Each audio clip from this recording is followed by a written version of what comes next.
What's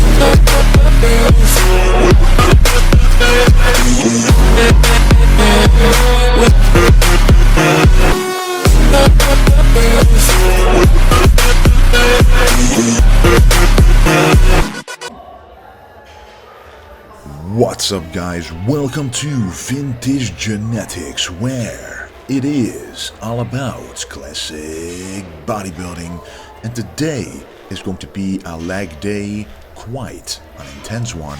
But first we need to properly warm up the legs, and I like to do that the most with proper old school hamstring curls, aka the lying hamstring curl. I'm doing this uni-laterally, which means with one leg at a time.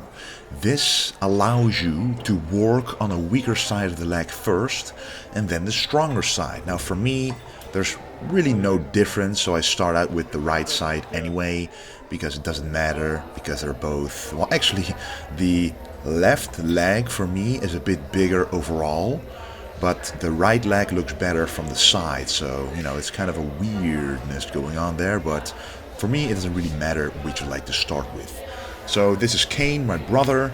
We want to work out at least once or maybe twice a week from now on, because he's also getting more and more serious in his pursuit of his classic physique, because in the end, and ultimately, this channel is called Vintage Genetics, because we both are brothers with the same genetics, so the same potential to achieve a classic physique. So this is priming set number 2. I'm actually calling it priming sets now and not warm-up sets anymore. I used to call all of these sets warm-up sets before the heavier working sets, so those remain the same, but the name I like to call them now are priming sets, because you are now priming the legs, or priming the hamstrings in this case, for the big heavy movement at the last 2 sets, and those last 2 heavy sets you call working sets. Now the priming sets for each exercise, it depends on whether it's your first exercise of the day or whether it's a simple one and you're already warmed up, because for example for the leg extension you would only need 1 priming set before doing the working set if the leg extension is the last movement of that workout day. So it really depends on where the exercise is in your workout, but because this is the first movement, I'm doing quite a lot of priming sets. And back in the day, like at least 2 years ago, and 3, 4, 5 years ago, this channel exists for quite a long time already, which is awesome. I always did around 10 to 12 reps, sometimes 15 or even 20 reps, pretty much always, all the way to the end. So it was, for example, 4 sets, and I did 4 sets of 10, but the first 3 sets were sets of 10 that became progressively harder to do, and usually the last set was to failure, also around the 6 to 10 rep range. That works really well for a long time, so most of you guys can still, do that kind of workout protocol. But for me, when you have maxed out a lot of those ways of working out, you need to find something that you can objectively track. So I am actually tracking these working sets to be as strong as possible. So for example, next time I want to do an extra rep with this weight, and then I can objectively tell that I have improved that muscle. And if you get stronger at a muscle through a full range of motion, it will definitely objectively grow in muscle mass, and that is what we want as a bodybuilder. So what I was talking about before, I did a lot of sets of 10 and 12 and 15. Now sometimes you see me doing sets of 5 reps, for example, but that's because it's a priming set. You just want to get used to heavier and heavier loads, and if your hamstring in this case feels fine, you don't feel any nagging pains or anything like that, you feel properly warmed up, you don't want to waste any energy on the sets before, because you want to work all of that energy into a working set like this. So this is working set number 2. I already did working set number 1, which is a rep range in between 8 and 12, and this one is in between 15 and 20. Now I hit 17 reps on this one, and as you can see, my butt and my lower back are moving a bit as well. Do keep in mind I have a very strong mind-muscle connection in the hamstring at all times during this movement, but I can see that I'm using momentum to move this weight. So instead of trying to beat myself the next time doing an extra rep, the way I'm going to beat myself is by making my form even better with the same amount of reps, just cleaning up that form. Because if you always chase the logbook, which is a mistake a lot of people make, just for the sake of hitting a bigger number or a bigger weight or more reps, you start to lose your perfect form and you start to work on other muscles that you don't want to work on. And in this case, I can just see by this video that I can improve my form because I don't want to work the lower back, I don't want to work the glutes, so I only want to work the hamstring. So for you guys, if you ever wonder whether your form is correct, just record yourself. It may be awkward at first, that it was for me at first as well, but a lot of people are doing it right now, and just do it for the sake of checking if your form is alright. And if you can see if your form is lacking a little bit, don't try to go heavier, but try to fix your form first. Even professional bodybuilders have this plaguing them, especially on the weaker body parts, because they want to improve themselves, but you always want to have perfect form when doing an exercise. And then it is time for the hack squat, the first compound movement of the day. And Kane is feeling this one for the first time. Now it is a nice hack squat, but as you can see at the top where the weights are being normally put on, I put 2 resistance bands helping you get out of the hole. Now this is not to make the movement easier, so don't use those bands just to put on more weight. That's not a reason why you should use it. If you don't feel anything, any pain in your joints or your knees, you don't even have to use bands at all. But I am starting to feel a little bit of a nagging pain in my right knee, like in my kneecap or behind my kneecap, or somewhere in that area, and I don't want to expose that to even more stress. So what I'm doing is I'm making the lift a bit easier at the bottom, and that allows me to put on a bit more weight to make it more challenging at the top, because then you're stronger at the top. So I'm only using this technique because otherwise I would not be able to use as much weight, because I'm literally afraid at the bottom for the weight that it would hurt my knees, and that's not a way to train. You want to train pain-free, fear-free, especially when you're going as heavy as you possibly can on a hack squat like this. And as I was saying earlier, Kane is trying this for the first time, and he's really noticing that it feels so much smoother, so much nicer, and so much more natural moving it with this resistance bands compared to the hack squat he's normally used to, that I do really believe that you guys should try it out as well. If you have any nagging pain or lower leg pain at all, just try it out. You will feel the difference for sure. Now, just like the first exercise of the day in general, where you use a lot of priming sets or warm-up sets, whatever you want to call them, you also want to do that with the first compound movement. So here I am going to do a lot of 10 rep sets, so barely any sets below that, and that's because I think it's dangerous to go way too heavy on a compound movement if you potentially are not warmed up enough. So a few rules to adhere by when doing the hack squat: go as low as possible, so go below parallel. And for me, I go below parallel, as you can see right here, and that's when my hamstring is touching my calves. I can feel it physically, almost being impossible to go any deeper, and only then you go up again, because this will put you through full range of motion. It'll stretch the quads out to the max, and the more stretch you get on the quads, the more growth will occur on them, and that's exactly what we want. I used to go 90 degrees, you know, I would barely break parallel, and now I'm breaking parallel at least a few centimeters or inches, so it might be some details if you look at it closely, but it's those details that will carve more muscle mass than you could possibly previously imagine. Because the deeper you go, the more stretch those muscle fibers experience, especially the teardrop and the sweep of your quads. And I used to have very straight up and down legs, and they're starting to form a bit more shape to the outside as well, which is what I need to beat those legs on the Olympia Classic Physique stage. But I can tell they have improved quite a lot since last time, so I'm really excited to show my legs when they're fully conditioned, because that's when they really shine in my physique. And we're also wearing knee sleeves, as you can see, both by reputable brands. Kane is wearing them by SBD, which stands for squat, bench press, deadlift. So it's pretty much a powerlifting knee sleeve, which, you know, gives you some confidence that it won't snap. And I'm wearing them by Mergs. It's a company who sent them to me to try them out, because I used other knee sleeves before, because I bought them myself, and they were like, well, you want to try these ones out? And I actually like these even more.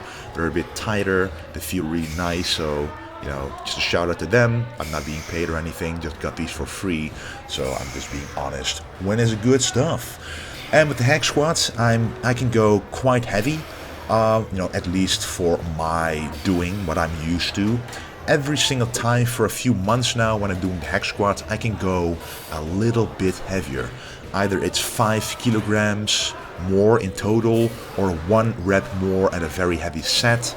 It really is satisfying to see that logging your lifts and knowing what lift you did last time, how much weight you did, and knowing that you have to beat that this time, it makes you kind of nervous, but at the same time it gives you purpose and a goal for the workout and for that exercise to beat yourself. Because when you do beat yourself, you know that you have improved objectively, because, you know, from day to day you can't see muscle mass improving. It's not possible because it goes too slowly, but you can notice strength improving, and that is the first thing that happens before muscle mass improves.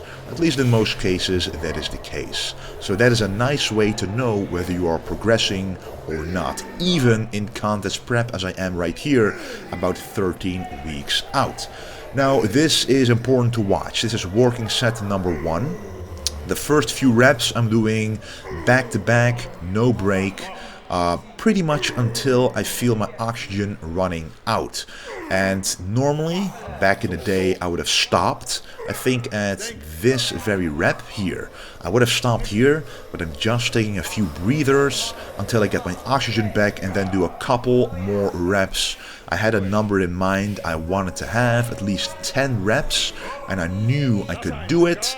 And, you know, that just feels really great to push out that last rep, and I know for sure that if I would have tried another rep, it would have failed. You also have to find a balance in between not going too far, but also not giving up too quickly. And the balance of that's what bodybuilding without injuries is all about. And the injury part I was talking about a little bit before. I was alluding to why I'm doing all those priming sets. The more warmed up you are, the more you go through the full range of motion all the time, the less chance for injury you will have. Because if I would go to this heavy weight after like 2 sets, you can bet some tendon or some joint or some muscle will be injured. If not this time, it will be next time. So that's not what you want if you want to have longevity in the bodybuilding sport. Now, normally I would also do only 1 working set. That's how I used to train back in the day. But now that I really want to improve myself on top of the foundation I already built throughout the years, you have no choice but to push yourself more than once on most exercises. Especially on a compound like this, on the hack squat, I want to push myself twice to failure. So the first working set, again, just like the first exercise, was in between 8 and 12 reps. And the second working set here, I want to hit at least 15 reps. So I'm taking some breathers in between, and for me, the higher volume sets take out a lot more oxygen for me, and I don't want my stamina or oxygen to be the limiting factor. No, I want the legs, the quads, the glutes, the hamstrings. I want those to be the limiting factor of the lift, and that's exactly what's going to happen, and exactly what happens here. I know I wanted to hit those 15 reps no matter what. Of course, not taking it to the very extreme where I wouldn't be able to go up anymore, but 15 reps, yes, right there.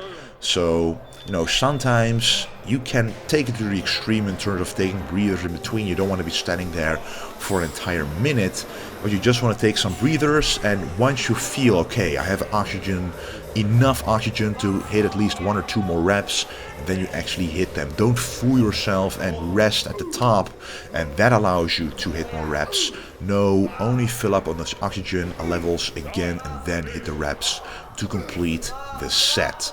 And that's a very, very valid way to improve yourself as well. Another way to improve yourself is to take more reps back to back and less breathers. So what I could also do is, in that 15 rep set I just did, is I do more reps and less time that I'm catching my breath. That's also a way to improve yourself, because then within a shorter amount of time you lift more weight. That is also an objective measurement of improvement for your legs. And here you can see Kane pushing himself, because we are telling him you have to do at least this many reps, and that's exactly what he was doing. So if you don't have a spotter, sometimes it's difficult, or a partner in general that you work out with, sometimes it's difficult to motivate yourself and do enough reps unless you are intrinsically motivated. For example, I am for the Mr. Olympia. But enough about the hack squat. This is an incredible barbell, the ATX Buffalo Bar. Yes, it's called a Buffalo Bar because it doesn't weigh 20 kilos, it weighs 25 kilos. So it's not for the faint of heart. And also, as you can obviously see, it's not a straight bar, but it's a curved bar. And there are a number of advantages of having a curved bar for the squat.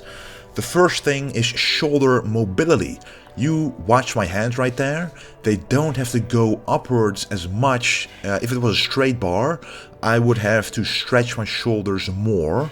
I would be under more pressure, more tension to hold the bar in a higher position. But this bar curves downward, so I can actually grab the bar lower, allowing me not to have to, put those shoulders under stress. Especially because the day before legs I always train the chest, and when you have massive chest muscle ache and front delt muscle ache, you don't want to have to mess with the front delts at all. So here I'm wearing the Vintage Genetics belt. On this one I put my own name, but normally it says Vintage Genetics, available at the vintagegenetics.com store. Thank you for your incredible support. But this bar has another benefit, and that is the feel in the neck. It also feels more natural to have this curved bar in your neck, because it curves along with your body curvature.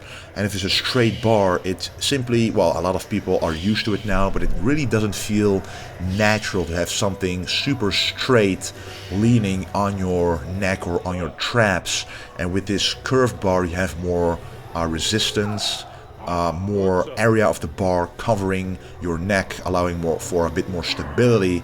And it kind of feels like a combination of a back squat and a safety bar squat, because the weight is in a different position, so it allows you to move your upper body and move your whole body while doing the squat in a bit of a different bar path compared to a straight bar.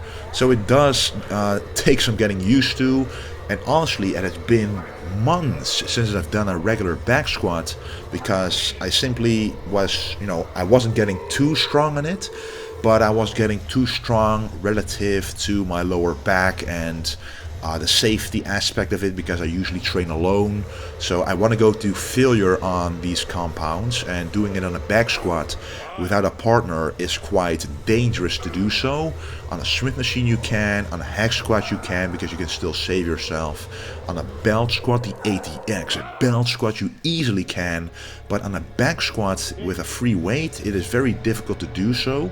So once I hit the 200 kilo mark for 10 reps, that's pretty much where I ended it, because I knew I would have to lift so heavy that it would become dangerous for my bodybuilding career to keep doing it, unless I have a partner, which is Kane right here, which can actually help me out of the hole that you saw me going through right there, because an exercise isn't done, especially a compound movement, isn't done unless I go to absolute failure.